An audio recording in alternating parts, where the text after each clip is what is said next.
ऋषि विश्वामित्र ने कथा सुनाना आरंभ किया। पर्वतराज हिमालय की अत्यंत रूपवती, लावण्यमयी एवं सर्वगुण संपन्न दो कन्याएं थीं। सुमेरी पर्वत की पुत्री मैना इन कन्याओं की माता थी। हिमालय की बड़ी पुत्री का नाम गंगा तथा छोटी पुत्री का नाम उमा था। गंगा अत्यंत प्रभावशाली और असाधारण दैवी गुणों से संपन्न थी। वह किसी बंधन को स्वीकार न कर अपनी इच्छा के मार्गों का अनुसरण करती थी। उसकी इस असाधारण प्रतिभा से प्रभावित होकर देवता लोग विश्व कल्याण की दृष्टि से उसे हिमालय से मांग कर ले गए। पर्वतराज की दूसरी कन्या उमा बड़ी तपस्विनी थी। उसने कठोर एवं असाधारण तपस्या करके महादेव जी को वर के रूप में प्राप्त किया। विश्वामित्र के इतना कहने पर राम ने कहा, हे भगवान, जब गंगा को देवता लोग सुरलोक ले गए तो वह पृथ्वी पर कैसे अवतरित हुई और गंगा को त्रिपथगा क्यों कहते हैं? इस पर ऋषि विश्वामित्र ने बताया, महादेव जी का विवाह तो उमा के साथ हो गया था, किंतु 100 वर्ष तक भी उनके किसी संतान की उत्पत्ति नहीं हुई। एक बार महादेव जी के मन में संतान प्राप्ति का विचार आया। जब उनके इस विचार की सूचना ब्रह्मा जी सहित देवताओं को मिली तो वे विचार करने लगे कि शिव जी के संतान के तेज को कौन संभाल सकेगा। उन्होंने अपनी इस शंका को शिव जी के सम्मुख प्रस्तुत किया। उनके कहने पर अग्नि ने यह भार ग्रहण किया और परिणाम स्वरूप अग्नि के समान महान तेजस्वी स्वामी कार्तिकेय का जन्म हुआ। देवताओं के इस षड्यंत्र से उमा के संतान होने में बाधा पड़ी तो उन्होंने क्रुद्ध होकर देवताओं को श्राप दे दिया कि भविष्य में वे कभी पिता नहीं बन सकेंगे। इस बीच सुरलोक में विचरण करती हुई गंगा से उमा की भेंट हुई। गंगा ने उमा से कहा कि मुझे सुरलोक में विचरण करते हुए बहुत दिन हो गए हैं। मेरी इच्छा है कि मैं अपनी मातृभूमि पृथ्वी पर विचरण करूं। उमा ने गंगा को आश्वासन दिया कि वे इसके लिए कोई प्रबंध करने का अवश्य प्रयत्न करेंगी। वत्स राम, तुम्हारी ही अयोध्यापुरी में सगर नाम के एक राजा थे। उनके कोई पुत्र नहीं था। सगर की पटरानी केशिनी विदर्भ प्रांत के राजा की पुत्री थी। केशिनी सुंदर, धर्मात्मा और सत्यपरायण थी। सगर की दूसरी पत्नी का नाम सुमति था, जो राजा अरिष्टनेमि की कन्या थी। दोनों रानियों को लेकर राजा सगर हिमालय के भृगु प्रस्थवन नाम के प्रांत में जाकर पुत्र प्राप्ति के लिए तपस्या करने लगी। उनकी तपस्या से प्रसन्न होकर महर्षि भृगु ने उन्हें वर दिया कि तुम्हें बहुत से पुत्रों की प्राप्ति होगी। दोनों रानियों में से एक का केवल एक ही पुत्र होगा जो कि वंश को बढ़ाएगा और दूसरी के 60,000 पुत्र होंगे। कौन सी रानी कितने पुत्र चाहती है, इसका निर्णय स्वयं वे आपस में मिलकर कर लें। केशिनी ने वंश को बढ़ाने वाले एक पुत्र की कामना की और गरुड़ की बहन सुमति ने 60,000 बलवान पुत्रों की। उचित समय पर रानी केशिनी ने असमंजस नामक पुत्र को जन्म दिया। रानी सुमति के गर्भ से एक तुम्बा निकला, जिसे फोड़ने पर छोटे छोटे 60,000 पुत्र निकले। उन सब का पालन पोषण घी के घड़ों में रखकर किया गया। काल चक्र बीतता गया और सभी राजकुमार युवा हो गए। सगर का ज्येष्ठ पुत्र असमंजस बड़ा दुराचारी था और उसे नगर के बालकों को सरयू नदी में फेंककर उन्हें डूबते हुए देखने में बड़ा आनंद आता था। इस दुराचारी पुत्र से दुखी होकर सगर ने उसे अपने राज से निर्वासित कर दिया। असमंजस के अंशुमान नाम का पुत्र था। अंशुमान अत्यंत सदाचारी और पराक्रमी था। एक दिन राजा सगर के मन में अश्वमेध यज्ञ करवाने का विचार आया। शीघ्र ही उन्होंने अपने इस विचार का कार्य रूप में परिणत कर दिया। राम ने ऋषि विश्वामित्र से कहा, गुरुदेव, मेरी रुचि अपने पूर्वज सगर की यज्ञ गाथा को विस्तार पूर्वक सुनने में है, अतः कृपा करके इस वृत्तांत को पूरा सुनाइए। राम के इस तरह कहने पर ऋषि विश्वामित्र प्रसन्न होकर कहने लगे, राजा सगर ने हिमालय एवं विंध्याचल के बीच की हरी भरी भूमि पर एक विशाल यज्ञ मंडप का निर्माण करवाया। फिर अश्वमेध यज्ञ के लिए श्याम कर्ण घोड़ा छोड़कर उसकी रक्षा के लिए पराक्रमी अंशुमान को सेना के साथ उसके पीछे भेज दिया। यज्ञ की संभावित सफलता के परिणाम की आशंका से भयभीत होकर इंद्र ने एक राक्षस का रूप धारण करके उस घोड़े को चुरा लिया। घोड़े की चोरी की सूचना पाकर सगर ने अपने 60,000 पुत्रों को आदेश दिया कि घोड़ा चुराने वाले को पकड़कर या मारकर घोड़ा वापस लाओ। पूरी पृथ्वी में खोजने पर भी जब घोड़ा नहीं मिला तो इस आशंका से कि किसी ने घोड़े को भूमि में न छुपा रखा हो, सगर के पुत्रों ने संपूर्ण पृथ्वी को खोदना आरंभ कर दिया। उनके इस कार्य से असंख्य भूमितल निवासी प्राणी मारे गए। खोदते खोदते वे पाताल लोक तक जा पहुंचे। उनके इस नृशंस कृत्य से देवताओं ने ब्रह्मा जी से शिकायत की तो ब्रह्मा जी ने कहा कि ये राजकुमार क्रोध एवं मद में अंधे होकर ऐसा कर रहे हैं। पृथ्वी की रक्षा का दायित्व कपिल पर है, इसलिए वे इस विषय में कुछ न कुछ अवश्य करेंगे। पूरी पृथ्वी को खोदने के बाद भी जब घोड़ा और उसको चुराने वाला चोर नहीं मिला तो निराश होकर राजकुमारों ने इसकी सूचना अपने पिता को दी। रुष्ट होकर सगर ने आदेश दिया कि घोड़े को पाताल में जाकर ढूंढो। पाताल में घोड़े को खोजते खोजते वे सनातन वासुदेव कपिल के आश्रम में पहुंच गए।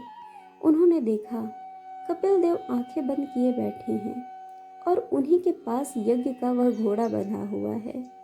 उन्होंने कपिल मुनि को घोड़े का चोर समझकर उनके लिए अनेक दुर्वचन कहे और उन्हें मारने के लिए दौड़े।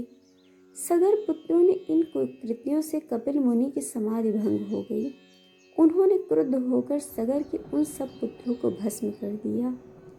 जब महाराज सगर को बहुत दिनों तक अपने पुत्रों की सूचना नहीं मिली तो उन्होंने अपने तेजस्वी पौत्र अंशुमन को अपने पुत्रों तथा घोड़े का पता लगाने के लिए आदेश दिया। वीर अंशुमन अस्त्र शस्त्र से सुसज्जित होकर उसी मार्ग से पाताल की ओर चल पड़ा जिसे उसके चाचाओं ने बनाया था। मार्ग में जो भी पूजनीय ऋषि मुनि मिले उनका यथोचित सम्मान करके अपने लक्ष्य के विषय में पूछता हुआ उस स्थान पर पहुंच गया जहां पर उनके चाचाओं के भस्मीभूत शरीरों की राख पड़ी थी और पास ही यज्ञ का घोड़ा चल रहा था। अपने चाचाओं के भस्मीभूत शरीरों को देखकर उन्हें बहुत दुख हुआ। उन्होंने उनका तर्पण करने के लिए जलाशय की खोज की किंतु उन्हें कहीं जलाशय दिखाई नहीं पड़ा। तभी उनकी दृष्टि अपने चाचाओं के मामा गरुड़ पर पड़ी। उन्हें सादर प्रणाम करके अंशुमान ने पूछा कि मामा जी, मैं इनका तर्पण करना चाहता हूँ। पास में यदि कोई सरोवर हो तो कृपा करके उसका पता बताइए। यदि आप इनकी मृत्यु के विषय में कुछ जानते हैं तो वह भी मुझे बताने की कृपा करें। गरुड़ जी ने बताया कि किस प्रकार उसके चाचाओं ने कपिल मुनि के साथ उद्दंड व्यवहार किया, जिसके कारण कपिल मुनि ने उन सबको भस्म कर दिया। इसके पश्चात गरुड़ जी ने अंशुमान से कहा कि ये सब अलौकिक शक्ति वाले दिव्य पुरुष के द्वारा भस्म किए गए हैं। अतल अलौकिक जल से तर्पण करने से ही इनका उद्धार होगा। केवल हिमालय की ज्येष्ठ पुत्री गंगा के जल से ही तर्पण करने पर इनका उद्धार संभव है। अब तुम घोड़े को लेकर वापस चले जाओ जिससे कि तुम्हारे पितामह का यज्ञ पूर्ण हो सके। गरुड़ जी की आज्ञा अनुसार अंशुमान वापस अयोध्या पहुंचे और अपने पितामह को सारा वृत्तांत सुनाया। महाराज सगर ने दुखी मन से यज्ञ पूरा किया। वे अपने पुत्रों का उद्धार करने के लिए गंगा को पृथ्वी पर लाना चाहते थे, पर ऐसा करने के लिए उन्हें कोई भी युक्ति न सूझी। थोड़ा रुककर ऋषि विश्वामित्र ने कहा, महाराज सगर के देहांत के पश्चात अंशुमन बड़ी न्यायप्रियता के साथ शासन करने लगे। अंशुमान के परम प्रतापी पुत्र दिलीप हुए। दिलीप के वयस्क हो जाने पर अंशुमान दिलीप को राज्य का भार सौंपकर हिमालय के कंदराओं में जाकर गंगा को प्रसन्न करने के लिए तपस्या करने लगी। किंतु उन्हें भी सफलता नहीं प्राप्त हो पाई और उनका स्वर्गवास हो गया। उधर जब राजा दिलीप का धर्मनिष्ठ पुत्र भागीरथ हुए तो वह उन्हें राज्य का भार सौंपकर दिलीप भी गंगा को पृथ्वी पर लाने के लिए तपस्या करने चले गए, पर उन्हें भी मनवांछित फल नहीं मिला। भागीरथ बड़े प्रजावत्सल नरेश थे, किंतु उनकी कोई संतान नहीं हुई।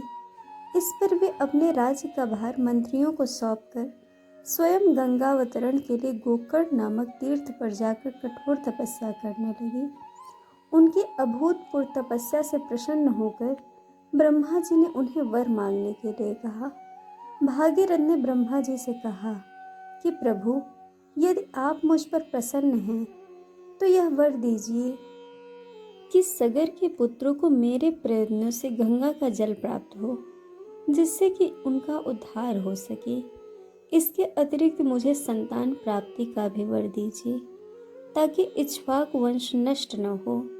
ब्रह्मा जी ने कहा कि संतान का तेरा मनोरथ शीघ्र ही पूर्ण होगा, किंतु तुम्हारे मांगे गए प्रथम वरदान को देने में कठिनाई यह है कि जब गंगा जी वेग के साथ पृथ्वी पर अवतरित होंगी, गंगा जी के वेग को संभालने की क्षमता महादेव जी के अतिरिक्त किसी में भी नहीं है।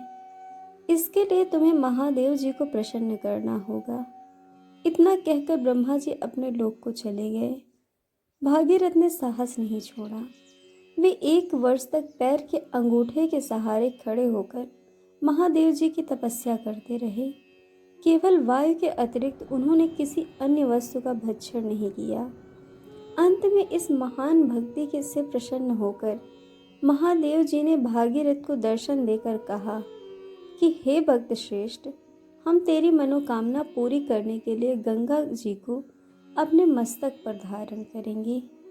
इसकी सूचना पाकर विवश होकर गंगा जी को सुरलोक का परित्याग करना पड़ा।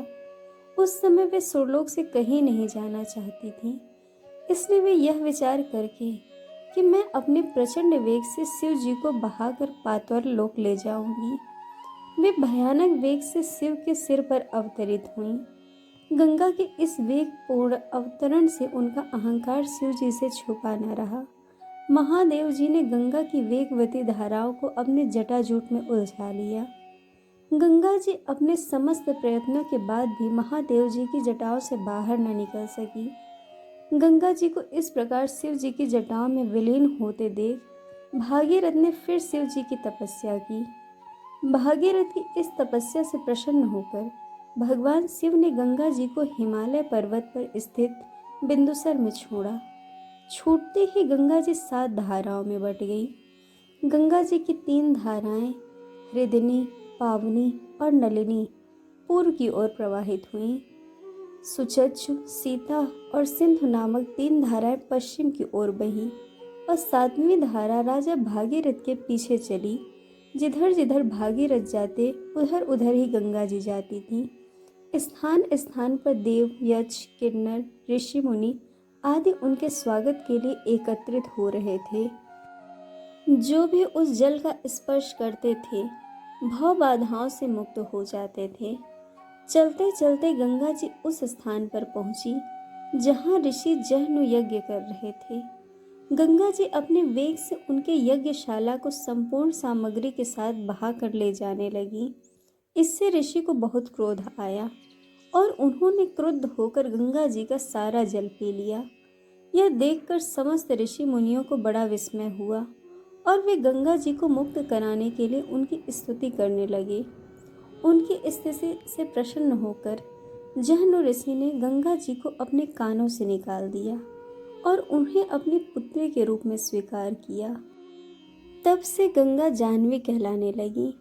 इसके पश्चात वे भागीरथ के पीछे चलते चलते समुद्र तक पहुंच गईं और वहां से सगर के पुत्रों का उद्धार करने के लिए रसातल में चली गईं।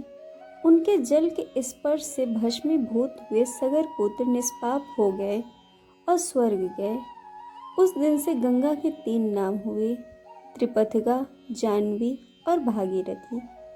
दोस्तों, आपको कहानी कैसी लगी यह हमें कमेंट करके ज़रूर बताइएगा और चैनल को सब्सक्राइब वीडियो को लाइक शेयर करना बिल्कुल मत भूलिएगा। वीडियो देखने के लिए आप सबका बहुत बहुत धन्यवाद। जल्द मिलेंगे एक और नई कहानी के साथ।